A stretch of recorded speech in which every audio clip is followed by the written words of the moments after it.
पूरे देश में कोरोना से हाहाकार मचा हुआ है। चारों ओर कोरोना संक्रमण से मौतों का सिलसिला जारी है। इसी बीच बिहार से एक बड़ी खबर सामने आई है। बिहार के पूर्व शिक्षा मंत्री और मुख्यमंत्री नीतीश कुमार के करीबी मेवालाल चौधरी का कोरोना से निधन हो गया है। जेडीयू विधायक मेवालाल चौधरी 3 दिनों पहले कोरोना पॉजिटिव पाए गए थे, जिसके बाद उन्हें राजधानी पटना के पारस अस्पताल में भर्ती कराया गया था, लेकिन इलाज के दौरान उनकी मौत हो गई। बता दें कि मेवालाल चौधरी पिछले साल हुए विधानसभा चुनाव में बिहार की तारापुर सीट से विधायक चुने गए थे। नीतीश सरकार ने उन्हें मंत्रिमंडल में भी शामिल किया था, लेकिन वो बिहार सरकार में एक दिन के लिए ही शिक्षा मंत्री रह गए। मेवालाल चौधरी नीतीश कुमार के करीबी माने जाते हैं। मेवालाल चौधरी के निधन पर जेडीयू के नेताओं ने शोक व्यक्त किया है। बिहार विधानसभा अध्यक्ष विजय सिन्हा ने मेवालाल चौधरी के निधन पर कहा है कि उनके निधन पर मुझे काफी दुख हुआ, वो एक अच्छे इंसान थे। पूरे देश में कोरोना विकराल रूप ले चुका है। अस्पतालों में बेड, वेंटिलेटर, ऑक्सीजन नहीं है। अगर मौत हो जाए तो शमशानों में अंतिम संस्कार के लिए घंटों का इंतजार। वहीं कब्रिस्तान में 2 गज की जगह नहीं बची है। हालात बद से बदतर होते जा रहे हैं। इसी बीच मध्य प्रदेश के नरसिंहपुर जिले से एक डरा देने वाला मामला सामने आया है। यहाँ अस्पताल में मरीज को शवों के साथ सोना पड़ा। मिली जानकारी के मुताबिक नरसिंहपुर के जिला अस्पताल में एक युवक की कोरोना से मौत हो गई थी, लेकिन मरीज का शव अस्पताल की दहलीज पर पड़ा रहा। अस्पताल प्रबंधन द्वारा शव को ना तो मरचुरी में रखा गया और न ही कोविड गाइडलाइन के मुताबिक उसका संस्कार किया गया, बल्कि अस्पताल प्रबंधन परिजनों पर शव को अपने घर ले जाने का दबाव बनाते रहे। वहीं मृतक का भाई भी उसी अस्पताल में भर्ती था। मृतक के भाई का कहना है कि उसका ऑक्सीजन लेवल 85% घट चुका है। घर में बुजुर्ग माँ बाप के अलावा कोई नहीं है। उन्हें अस्पताल द्वारा परेशान किया गया है। मृतक के भाई ने आगे बताया कि पहले तो उसके भाई को प्राइवेट अस्पताल में भर्ती किया गया था, लेकिन उसका ऑक्सीजन लेवल कम होने लगा, जिसके बाद उसे जिला अस्पताल में भर्ती कराया गया, लेकिन इलाज के दौरान उसकी मौत हो गई। उसके भाई की मौत होने के बाद अस्पताल वालों ने शव को अस्पताल की दहलीज पर रख दिया और शव को घर ले जाने के लिए दबाव बनाते रहे। मृतक के भाई ने आगे कहा कि उसके साथ भी बुरा बर्ताव किया जा रहा है। उसको अस्पताल में शवों के साथ सोना पड़ रहा है। हालांकि मामले की जानकारी जब जिले के कलेक्टर को लगी तो मृतक का अंतिम संस्कार कोविड गाइडलाइन के मुताबिक किया गया। महामारी ने पूरे देश में हाहाकार मचा रखा है। हर तरफ चीख पुकार मची है। देश के कई राज्यों में ऐसे हालात हैं कि अस्पतालों में बिस्तर तक नहीं है। यहाँ तक कि ऑक्सीजन की कमी के चलते रोजाना सैकड़ों लोग दम तोड़ रहे हैं। देश में अब तक रोजाना 1500 से अधिक लोगों की मौतें होने लगी हैं।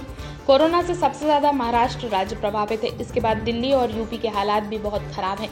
इन सब के बीच मोदी सरकार के केंद्रीय मंत्री जनरल वीके सिंह ने ऐसा ट्वीट कर दिया, जिसके बाद उनको सफाई देनी पड़ गई। लेकिन जब एक केंद्रीय मंत्री को अपने किसी संबंधी के इलाज के लिए गुहार लगानी पड़ रही है, तो समझा जा सकता है कि उत्तर प्रदेश में हालात कितने खराब हैं। महामारी के कारण यूपी के हालात काफी खराब हो चुके हैं। महाराष्ट्र और दिल्ली के बाद उत्तर प्रदेश की हालत सबसे ज्यादा नाजुक है। हालात यहाँ तक जा पहुंचे हैं कि लोगों को बेड के लिए मारामारी करनी पड़ रही है। अस्पताल में ऑक्सीजन नहीं है। इसकी एक और बानगी देखने को मिली। बीजेपी नेता जनरल वीके सिंह ने यूपी की योगी सरकार और केंद्र सरकार की पोल खोल कर रख दी है। साथ ही उनके ट्वीट से सरकार के दावों पर कई सवाल भी उठने लगे हैं। मोदी सरकार में केंद्रीय राज्य मंत्री जनरल वीके सिंह ट्विटर के जरिए महामारी से संक्रमित शख्स के लिए मदद की गुहार लगाते नजर आए। उनके इस ट्वीट के बाद खबर सामने आई कि उन्होंने अपने भाई के लिए बेड उपलब्ध कराने की गुहार लगाई है। जनरल वीके सिंह ने अपने ट्वीट में लिखा था, प्लीज हमारी हेल्प करें, मेरे भाई को कोरोना के इलाज के लिए बेड की आवश्यकता है। अभी गाजियाबाद में बेड की व्यवस्था नहीं हो पा रही है। उनके इस ट्वीट के बाद गाजियाबाद के डीएम ने कहा कि गाजियाबाद में हालात काबू में हैं और अस्पताल में ऑक्सीजन की कोई कमी नहीं है।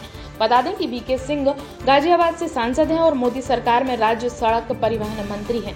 वीके सिंह के ट्वीट के बाद कई लोगों ने प्रतिक्रिया दी। एक यूजर ने कहा कि जब केंद्र में मंत्री होने के बाद आपको गुहार लगानी पड़ रही है तो आम आदमी का क्या होगा। हालांकि बाद में उन्होंने अपना ट्वीट डिलीट कर दिया था। बीते साल मनोरंजन जगत से कई दुखद खबरें सामने आई थी। वहीं अब इस साल भी इंडस्ट्री से लगातार बुरी खबरों का सिलसिला जारी है। फिल्म इंडस्ट्री की जानी मानी फिल्म निर्देशक सुमित्रा भावे का निधन हो गया है। सुमित्रा भावे के निधन से इंडस्ट्री में शोक की लहर छा गई है। आपको बता दें कि 78 साल की लेखिका और निर्देशक सुमित्रा भावे के निधन के बारे में जानकारी फिल्म निर्देशक सुनील सुक्तनकर ने दी। बताया जा रहा है कि फिल्मकार सुमित्रा भावे लंबे समय से फेफड़ों से संबंधित एक गंभीर बीमारी से पीड़ित थी, जिससे जूझते हुए उन्होंने इस दुनिया को अलविदा कह दिया। निर्देशक सुनील सुक्तनकर ने बताया कि मशहूर निर्देशक सुमित्रा भावे ने सोमवार की सुबह महाराष्ट्र के एक निजी अस्पताल में अंतिम सांस ली।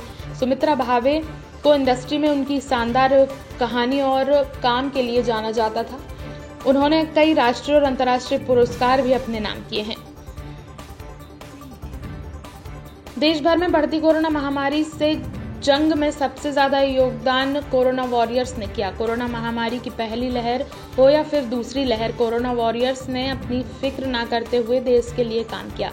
वहीं अब कोरोना वॉरियर्स के इसी जज्बे को केंद्र सरकार द्वारा सराहा जा रहा है। उनके लिए बड़ा ऐलान किया गया है। आपको बता दें, केंद्रीय स्वास्थ्य मंत्रालय द्वारा इस बात का ऐलान किया गया कि अब कोरोना योद्धाओं के लिए नई बीमा पॉलिसी को बनाया जाएगा। कहा जा रहा है कि इस नई योजना के तहत सभी कोरोना योद्धाओं के लिए नई व्यवस्थाएं लागू की जाएंगी। स्वास्थ्य मंत्रालय द्वारा बताया गया है कि प्रधानमंत्री गरीब कल्याण पैकेज बीमा पॉलिसी के तहत 24 अप्रैल तक पुराने सारे दावों को पूरा किया जाएगा। इसके बाद कोरोना योद्धाओं के लिए नई पॉलिसी लागू की जाएगी। पिछले साल मार्च में लागू की गई इस पॉलिसी से अभी तक लाखों कोरोना वॉरियर्स को लाभ प्राप्त हुआ है।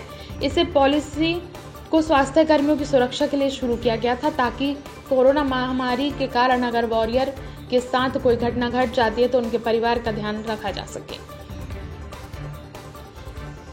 दिल्ली में आज रात से एक हफ्ते का कर्फ्यू लगाया गया है। राजधानी में बढ़ते कोरोना के मामलों को देखते हुए सीएम अरविंद केजरीवाल ने आज फिर एलजी अनिल बैजल के साथ बैठक की थी, जिसके बाद ये फैसला लिया गया। राजधानी में आज रात से अगले सोमवार तक एक हफ्ते का कर्फ्यू लगाया गया है। बता दें, इससे पहले केजरीवाल ने दिल्ली में वीकेंड लॉकडाउन और नाइट कर्फ्यू लगाने जैसे फैसले लिए थे, लेकिन कोरोना लगातार राजधानी में अपने पैर पसार रहा है। सीएम केजरीवाल ने प्रेस कॉन्फ्रेंस करके कहा कि जनता को सच बताना जरूरी है। सीएम ने कहा, जनता से झूठ बोलना सही नहीं है।